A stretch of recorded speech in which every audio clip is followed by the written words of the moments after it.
कैसे हुआ मां गंगा का जन्म और कैसे मिली भगवान शिव से। आगे बढ़ने से पहले आप सभी भक्तों से विनती ही कि इन कथाओं को संपूर्ण सुना करें। हम पूरी कोशिश करते हैं कि आप तक संपूर्ण कथा पहुंचे, और वो भी सही प्रमाणों के साथ। और अगर आपको ये अच्छी लगे तो अपने कमेंट से हमें प्रोत्साहित करें। अगर आप चैनल पर नए हैं तो इसे सब्सक्राइब करना ना भूलें। चलिए आगे बढ़ते हैं। वामन पुराण के अनुसार जब भगवान विष्णु ने वामन रूप में अपना एक पैर आकाश की ओर उठाया तो तब ब्रह्मा जी ने भगवान विष्णु के चरण धोकर जल को अपने कमंडल में भर लिया। इस जल के तेज से ब्रह्मा जी के कमंडल में मां गंगा का जन्म हुआ। ब्रह्मा जी ने मां गंगा हिमालय को सौंप दिया। इस तरह देवी पार्वती और गंगा दोनों बहन हुई।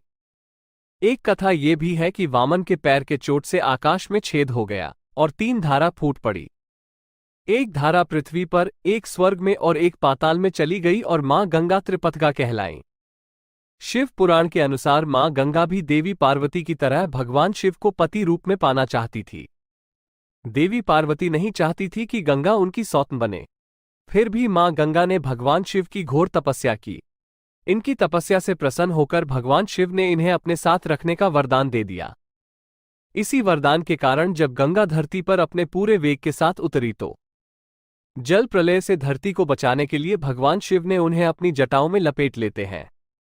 इस तरह मां गंगा को भगवान शिव का साथ मिल जाता है। मराठी लोक कथाओं में भी इसी तरह की कुछ बातें मिलती हैं। यहां गंगा को भगवान शिव की दूसरी पत्नी बताया जाता है।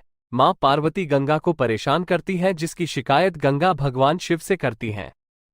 मां पार्वती के कोप से गंगा की रक्षा के लिए भगवान शिव उन्हें अपनी जटाओं में छुपा लेते हैं।